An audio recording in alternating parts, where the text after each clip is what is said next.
எடுத்தவர்கள் வாசிப்போம். ஏசாயா தீர்க்கதரிசியின் புஸ்தகம் 16ஆம் அதிகாரம் 5ஆம் வசனம்.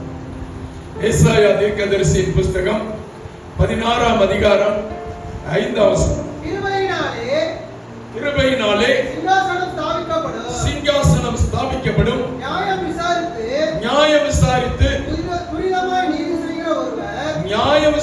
துரிதமாய் நீதி செய்கிற ஒருவர் நியாயாதிபதியாய் நம்மோடு கூட வீற்றிருக்கிறவர் உள்ளவராக இருக்கிறார். கரங்களை தட்டி ஆண்டவருக்கு நன்றி சொல்லலாமா? நல்ல திருத்தமா அழுத்தமா சத்தமா வாசிங்க. கிருபையினாலே சிங்காசனம் ஸ்தாபிக்கப்படும். எனக்கு அருமையான கர்த்தருடைய பிள்ளையே, உன்னையும் என்னையும் அழைத்தது ஆண்டவருடைய சுத்த கிருபை. ஏதோ நம்மளுடைய ஐடியாலஜி படி, நம்மளுடைய ஞானத்தின்படி, நம்ம ஏதோ ஒரு முற்போக்கு சிந்தனை கொண்டபடினால மூட நம்பிக்கைகளை விட்டு ஏதோ ஒரு இடத்துல வந்துட்டோம். நாம அந்த கலாச்சாரத்தை விட்டு நீங்கி இந்த இடத்துல நாம ஒரு தெளிவு பெற்றவர்கள் ஆகிவிட்டோம் என்று சொல்லுவது நம்மளுடைய அறிவினால் வந்ததல்ல, நம்மளுடைய ஞானத்தினால் வந்ததல்ல, அது கிருபையினால் உண்டானது. அப்ப உங்களை அழைத்த அந்த கிருபை, உங்களை அழைத்த அந்த கிருபை வரம் என்றென்றைக்கு மாறாதது என்று சொல்லி அப்போஸ்தலனாகிய பவுல் சொன்னது போல அந்த கிருபையினாலே சிங்காசனம் ஸ்தாபிக்கப்படுகிறது. ஆண்டவருடைய கிருபையினாலே தான் ஒரு மனிதனை உயர்த்துகிறார், ஒரு மனிதனை தாழ்த்துகிறார். ஆண்டவர் ஒரு மனிதனை திட்டம் வைத்திருக்கிறார். அந்த திட்டத்தை நிறைவேற்ற என் தேவனாகிய கர்த்தர் பிரயாசப்படுகிறார். அப்ப ஒரு மனுஷனுடைய ஒருத்தனை சிங்காசனத்தின் மேலே கொண்டு போய் அமர வைப்பது அவனுடைய அரசியல் ஐடியாலஜி அல்ல, அது தேவனுடைய மகா பெரிய கிருபையே. ஹல்லேலூயா, ஹல்லேலூயா. அப்ப ஒரு மனுஷன் தனி திறமையினால அரசியல்லே செல்வாக்கிலே உயர் பதவிகளிலே வந்துவிட முடியாது. அது தேவன் ஒரு மனிதனை தீர்மானிக்கிறார். கிருபையினாலே சிங்காசனம் ஸ்திரப்படும். நியாயம் விசாரித்து துரிதமாய் நீதி செய்கிற ஒருவர் அதன் மேல் தாவீதின் கூடாரத்திலே நியாயாதிபதியாய் உண்மையோடு வீற்றிருப்பார். ஹல்லேலூயா. ஆண்டவர் ஒரு கிருபை கொடுத்தார், ஒரு சிங்காசனத்தை கொடுத்தார். அந்த சிங்காசனத்தை இதுவரையிலும் வந்த ஒவ்வொரு ராஜாக்களும் உதாசீனப்படுத்தினதை நீங்கள் நானும் பார்க்க முடியும். தாவீதில் ஆரம்பித்து முதலாவது சவுலுக்கு அந்த சிங்காசனத்தை கொடுத்தார். அவனதை அற்பமாய் அசட்டை பண்ணி போட்டான். ஆண்டவருக்கு செலுத்த வேண்டிய கனத்தை மகிமையும் செலுத்தாமல் போனான். சவுலுக்கு வேலைக்காரனாய் இருந்த தாவீதினிடத்தில் அதை தூக்கி கொடுத்தார். தாவீது தன்னுடைய நாட்கள்ல ஒரு சில காரியங்களை இடறினாலும் ஆண்டவரே ஒரு இடத்துல எழுதி வைத்திருக்கிறார், என் இருதயத்திற்கு ஏற்றவனவன் என்று சொல்லி. பிரியமான தேவனுடைய பிள்ளையே, அப்படி தேவனுடைய விருப்பத்திற்கு ஏற்றபடி நடந்து கொண்ட தாவீது, ஆண்டவர் அந்த தாவீதுக்கு ஒரு வாக்குத்தத்தத்தை கொடுத்து, உன்னுடைய சிங்காசனம் என்றைக்கும் அழிந்து போகாது என்று சொல்லி, நிலையான ஒரு சிங்காசனத்தை உனக்கு தருவேன் என்று சொல்லி, அவனுடைய சந்ததியிலே, உன்னுடைய சந்ததியிலே ஒருவனும் அதை இழந்து போக மாட்டான் என்று சொன்னார். ஆனாலும் ஒவ்வொரு காலகட்டத்திலையும் இந்த யூத கோத்திரத்தின் மூலமாக தான் இந்த உலகத்திற்கு ரட்சிப்பு வரும் என்று சொல்லி பொல்லாத சத்துரு தெரிந்து வைத்திருந்தபடினாலே எவ்வளவுதான் ஆண்டவருக்குள்ள தங்களை ஸ்திரப்படுத்தி தேவ திட்டத்துக்கு சித்தத்துக்கு நேராக அந்த ராஜாக்கள் சென்றாலும் அநேக நேரங்கள்ல தலக்கணம் மண்டைக்கு ஏறி, பெருமை தலைக்கு ஏறி, பலவிதமான காரியங்கள்ல மனம் போன வாழ்க்கையை வாழ்ந்து கர்த்தருக்கு அருவருப்பான காரியங்களை செய்து தேவனை விட்டு வழி விலகி போன பொழுதெல்லாம் என் ஆண்டவர் அப்பொழுதும் அவர்களை விடாதபடி உனக்கு குறித்துதான் ஒரு பெரிய திட்டம் வைத்திருக்கிறேன். ஏனென்றால் இந்த உலகத்தை ரட்சிக்கக்கூடிய ரட்சிப்பு உன் வழியாகத்தான் இந்த பூமிக்கு வர வேண்டும் என்று சொன்னார். இந்த உலகத்திலே அநேகர் ரட்சிக்கப்பட வேண்டியது உன்னுடைய ரட்சிப்பின் மூலமாக. அநேகர் பரலோகத்தை அலங்கரிப்பதற்கு உன்னை கல்வாரி சிலுவையிலே ரத்தம் சிந்திய ஆண்டவர் அழைத்தாரே, அந்த அழைப்பை நீ செயல்படுத்தும் பொழுதுதான் அநேக புறஜாதிகளும் பாவிகளும் பரலோகத்தை நட்சத்திர உலகத்திலிருந்து தெரிந்து கொள்ளப்பட்ட உன்னையும் என்னை குறித்து தேவன் வைத்திருக்கக்கூடிய மிகப்பெரிய திட்டம். அல்லேலூயா. அந்த திட்டத்தை அவ்வப்பொழுது மறந்து போனவர்களாய் சாலோமோன் தொடங்கி அவனுடைய சந்ததி வீழ்ச்சி அடைந்ததை பார்க்கிறோம். தாவீது 12 கோத்திரங்களை ஆண்டான். தாவீதுக்கு பின்பதாக வந்த சாலோமோன் 12 கோத்திரங்களையும் ஆண்டான். அவனுடைய பிள்ளைகளுடைய நாட்களிலே அது பிரிந்து போனது. 11 கோத்திரம் பிரிந்து போய் ஒரு கோத்திரத்திற்கு ராஜாவாக ஆண்டவர் சொன்ன வாக்குத்தத்தத்தை நிறைவேற்ற வேண்டும் என்று சொல்லி கர்த்தர் வைத்த கிருபை அவனை விட்டு எடுத்துடக்கூடாதுன்னு சொல்லி, தாவீதுக்கு சொன்ன வாக்குத்தத்தம் பொய்யாயிடக்கூடாதுன்னு சொல்லி ஆண்டவர் அதை தொடர்ந்து காப்பாற்றிக் கொண்டே வருகிறதை நீங்கள் பார்க்கிறோம். அப்படி வரும் பொழுது ஒரு இடத்துல ஒரு முற்றுப்புள்ளி வைக்கப்படுகிறது. எந்த இடத்துல? எரேமியா தீர்க்கதரிசியின் புஸ்தகம். எரேமியா தீர்க்கதரிசியின் புஸ்தகம் 36ஆம் அதிகாரம் 30ஆம் வசனம் 31ஆம் வசனம். எரேமியா 36ஆம் அதிகாரம் 30ஆம் வசனம் 31ஆம் வசனம். ஆகையால் யூதாவின் ராஜாவாகிய யோயாக்கீமை குறித்து தாவீதின் சிங்காசனத்தின் மேல் உட்காரும்படி அவனுடைய வம்சத்திலே ஒருவனும் இனிமேல் இருக்க மாட்டான்.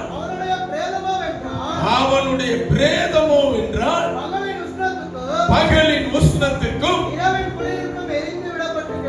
எரிந்து விடப்பட்டு கிடக்கும். நான் அவனிடத்திலும் அவனுடைய சந்ததியினிடத்திலும் அவனுடைய பிரபுக்களிடத்திலும் அவர்களுடைய அக்கிரமத்தை விசாரித்து அவர்களுடைய எருசலேமின் குடிகள் மேலும் யூதர் மனுஷர் மேலும் நான் அவர்களுக்கு சொன்னதும் அவர்கள் கேளாமல் போனதுமான தீங்குகள் அனைத்தையும் வரப்பண்ணுவேன் என்று கர்த்தர் சொல்லுகிறார் என்று சொல் என்றார். எனக்கு பிரியமான கிறிஸ்துவனுடைய பிள்ளை, இந்த யோயாக்கீம் கடைசி ராஜாவாக கடைசி வரிசையில் வருகிறான். அதற்கு பின்பதாக அதனுடைய அரசியல் சூழல்கள் மாறினதை பார்க்கிறோம். ஒரு சிலர் ராஜாவாக அலங்கரிக்கப்பட்டாலும் சில நாட்களும் மாதங்களும் மாத்திரமே. இந்த யோயாக்கீம் என்பவனை குறித்து கடைசியாக கர்த்தர் அந்த எரேமியா தீர்க்கதரிசி தன்னுடைய வாயினாலே வாக்குரைக்கிறான். என்ன சொல்லுகிறான்? அந்த வாசிங்க 30ஆம் வசனத்தை. ஆகையால் தாவீதின் ராஜாவாகிய யோயாக்கீமை குறித்து தாவீதின் சிங்காசனத்தின் மேல் உட்காரும்படி அவன் வம்சத்தில் ஒருவனும் இரான். ஆண்டவர் என்ன சொல்லியிருந்தாரு? என்ன சொல்லியிருந்தாரு? உன் சிங்காசனம் நிலைப்படும், உன் சந்ததி ஆளும், அது தலைமுறை தலைமுறையா நிற்கும், அது ஒளிஞ்சு போகாதுன்னு சொன்னார். ஆனா அக்கிரமம் மிகுதியானபடினாலே, ஆண்டவரை சகிக்க கூடாமல் போனபடினாலே யோயாக்கீம் என்கிறதான ராஜாவினிடத்திலே இப்படிப்பட்ட ஒரு வார்த்தை வருகிறது மரத்திலிருந்து. அதற்கு முன்பதாக சிதேக்கியா என்கிறதான ஒரு ராஜா எழுப்பினான். அவனுடைய நாட்கள்ல ஆண்டவருக்காக நிறைய காரியங்களை செய்தான், வைராக்கியம் பாராட்டினான். ஆனாலும் அவன் முழு மனதோடு செய்யவில்லை என்று வேதம் ஒரு இடத்துல சொல்லுகிறது. அந்த 2 நாளாகமத்தின் புஸ்தகத்துல நீங்க அந்த நாட்கள்ல அந்த எக்ஸாமுக்கு படிச்ச பொழுது நீங்க படிச்சிருப்பீங்கன்னு நினைக்கிறேன். சிதேக்கியா என்கிறதான ராஜா ஆண்டவருக்காக சில காரியங்களை செய்ய வேண்டும் என்று பிரயாசப்பட்ட பொழுதும் அவனால் கடைசி வரையிலும் ஆண்டவருக்குள்ளாக வைராக்கியமாய் நிற்க முடியாமல் போனது. அவனுக்கு பின்பதாக உசியா என்கிறதான ஒரு ராஜா எழுப்பினான். அவன் ஒரு மிகப்பெரிய அளவில் ஆண்டவருக்காக வைராக்கியம் பாராட்டுவது போல அவன் செயல்பட்டாலும் அவனுடைய நாட்களிலும் கடைசி காலங்களை கர்த்தருக்குள் சரியாய் கொண்டு வர முடியல. அவன் மேல ஆண்டவருடைய கிருபை இருந்தது, இரக்கம் இருந்தது. நல்ல விவசாயம் செய்தார்கள், நல்ல ஆர்கிடெக்ட், நல்ல நல்ல பில்டிங் டிசைன் எல்லாம் வடிவமைத்தார்கள், நகரத்தை கட்டமைத்தார்கள். தேசம் வளர்ச்சி அடைந்தது, ஆசீர்வதிக்கப்பட்ட தேசம் என்று உலக புகழ் பெற்ற புராதன சின்னங்களை உருவாக்குவோம் என்றெல்லாம் சொன்னார்கள். ஆனாலும் எனக்கு பிரியமான தேவனுடைய பிள்ளை, அவர்களால் நிலை நிற்க முடியவில்லை. அதற்கு பின்பதாக எசேக்கியா என்கிறதான ஒரு ராஜாவை கர்த்தர் தெரிந்து கொண்டார். அவன் வியாதிப்பட்டு மரண படுக்கையில் இருந்த பொழுது, அவனுடைய ஆயுசு காலம் முடிந்தது என்று சொன்ன பொழுது, அவன் சுவர்புறமாய் திரும்பி சொன்ன, ஆண்டவரே, என்னுடைய பிள்ளைகள் சிறு பிள்ளைகள், காரியம் அறியாதவர்களா இருக்கிறார்கள். நீங்க என்னை இப்படி பாதி வயதில் எடுத்துக் கொள்ளுவானே? தாவீதுக்கு நீர் சொன்ன வாக்குத்தத்தம், யூதாவுக்கு சொன்ன வாக்குத்தத்தம், அது பொய்யாகி விடுமே என்று அவன் கதறி அழுத பொழுது கர்த்தர் அவனுக்கு கிருபை பாராட்டினார். ஆண்டவர் அவனுக்கு இரக்கம் பாராட்டினது மாத்திரமல்ல, ஆயுசு நாட்களை பெருக பண்ணினார். அந்த ஆயுசு நாட்களை பெருக பண்ணின பொழுது கர்த்தர் அவனுக்கு ஒரு நல்ல குமாரனையும் கொடுத்தார்.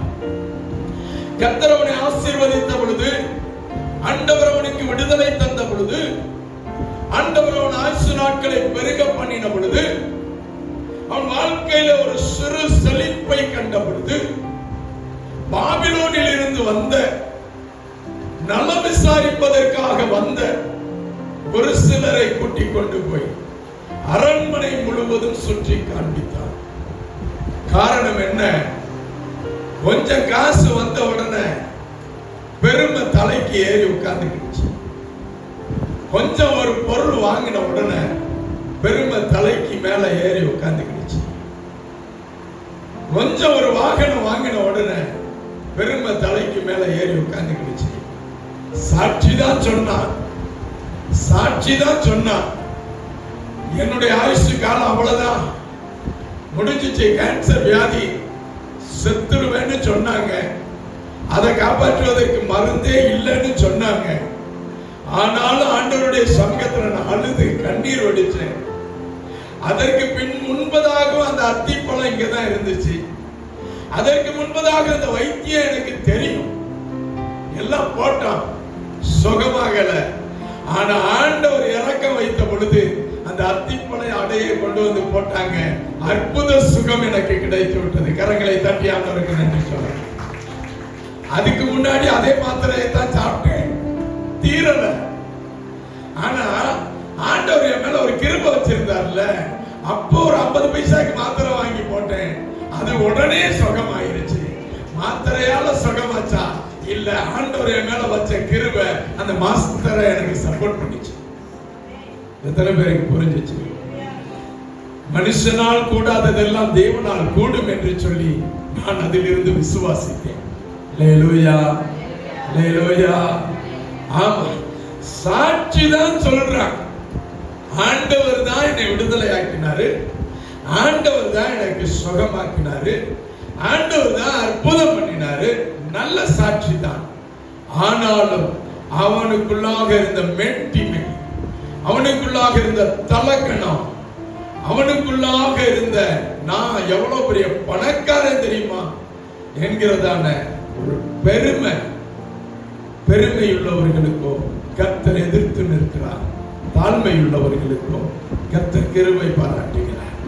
உன்னை ஏதோ ஒரு இடத்துல ஒரு சின்ன பொருளாதாரத்துல கொஞ்சம் ஆண்டவர் கூட்டிட்டாருன்னு சொன்ன உடனே உனக்கு இருக்கக்கூடிய தலகால் புரியாத ஆட்டம் இருக்க, அது மோசமானது. அப்பொழுது தீர்க்கதரிசி வந்து சொல்லுகிறார், என்ன ஒரே பயங்கர விலை உயர்ந்த காரா வாசல்ல நிக்குது. யார் வந்தது? வெளிநாடுகளில் இருந்து அம்பாசிடர் வந்தார்கள்.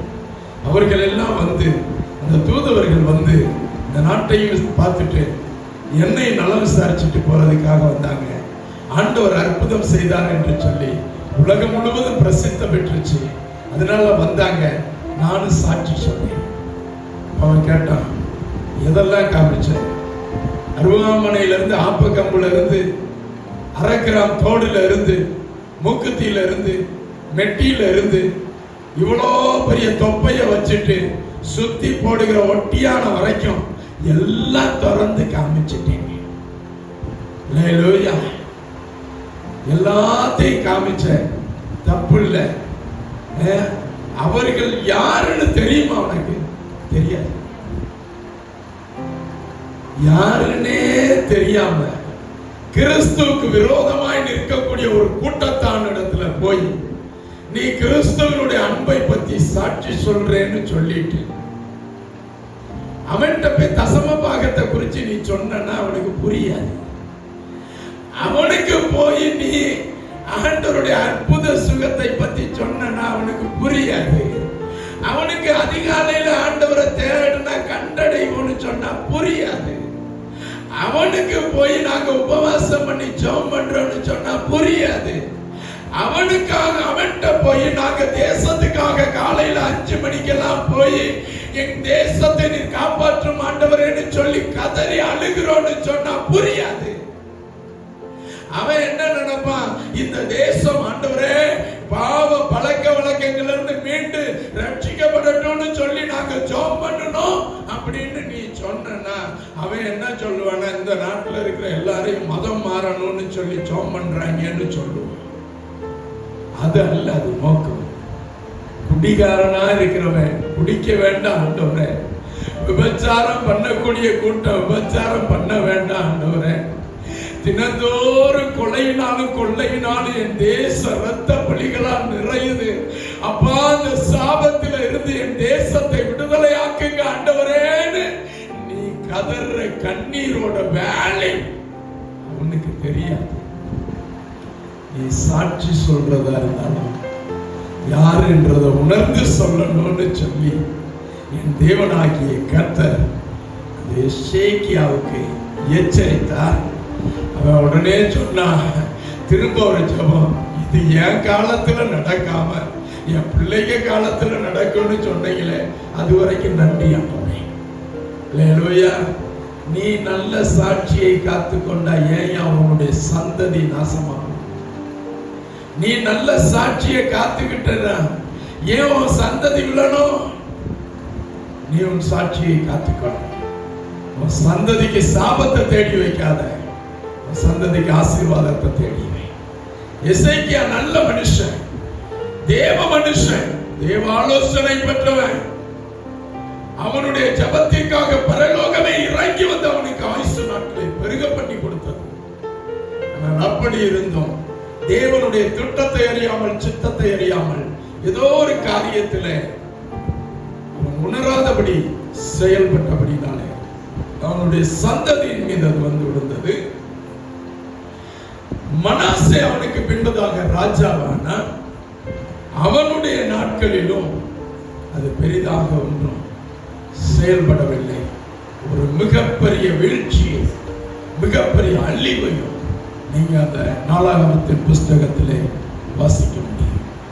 கிறிஸ்துவுக்குள் பிரியமான தேவனுடைய பிள்ளையே, ஆனாலும் என் தேவனாகிய கர்த்தர் நான் மாறாதவர் என்று சொன்னபடினாலும், இந்த தேசம் ரட்சிக்கப்பட வேண்டும் என்று சொன்னபடினாலும், இந்த முழு உலகத்திற்கு ரட்சிப்பு வர வேண்டும், அது உன்னாலே, அது யூத கோத்திரத்தினாலே அழைக்கப்பட்ட தேவ பிள்ளையே உன்னால் தான் வர வேண்டும் என்று சொல்லி என் தேவனாகிய கர்த்தர் 400 ஆண்டு காலம் அவர்கள் சிறையிருப்புக்குள்ளே போனார்.